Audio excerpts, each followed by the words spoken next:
Hi there, Steve here. This is the last day of my visit with my wife Carmen to Greece, Israel, and Jordan. And so I just want to talk a little bit about Kató Lomb's formula for effective language learning. Kató Lomb, many of you may know, was a Hungarian polyglot who lived mostly in the 19th century into the 20th century, who learned to speak many languages.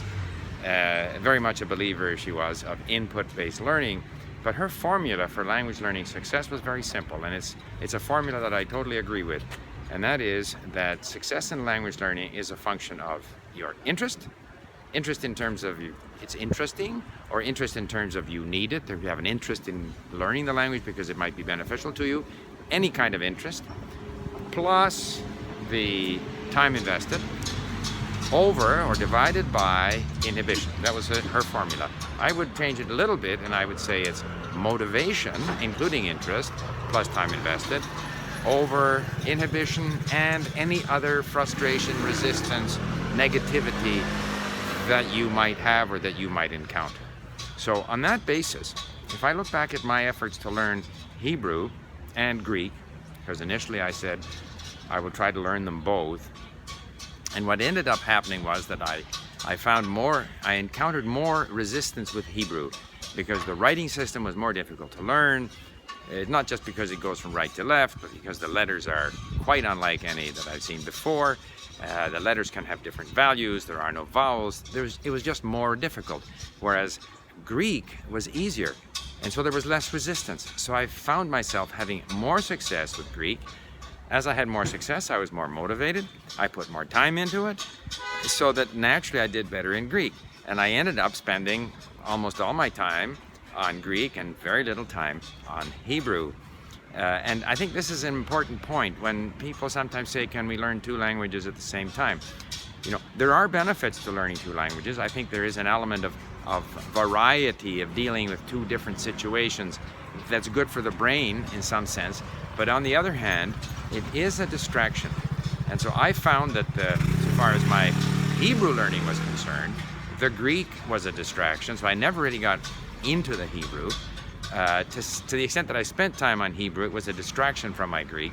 So really trying to learn two languages at the same time, I think reduces the motivation, obviously reduces the amount of time you can spend on any one language, and it starts to create additional resistance. So I use that as an example of why, if you're starting two languages from scratch at the same time, you may find it difficult.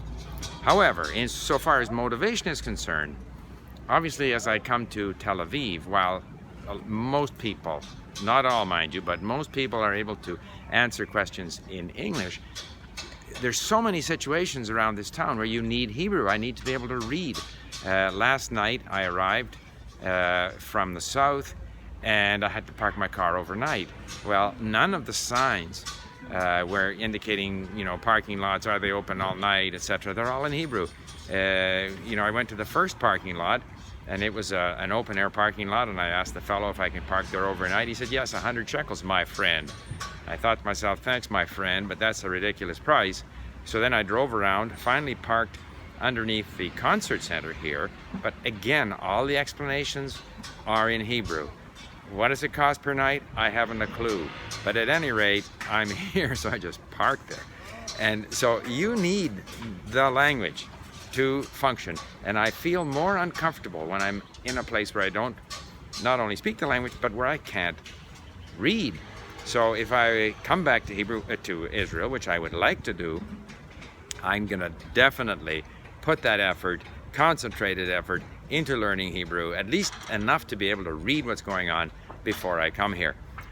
There you have it. The next video that you see from me will be from Canada, and I just wanted to stress this, the sort of magic formula for language learning is you want to maximize your motivation and interest, plus put as much time in as possible.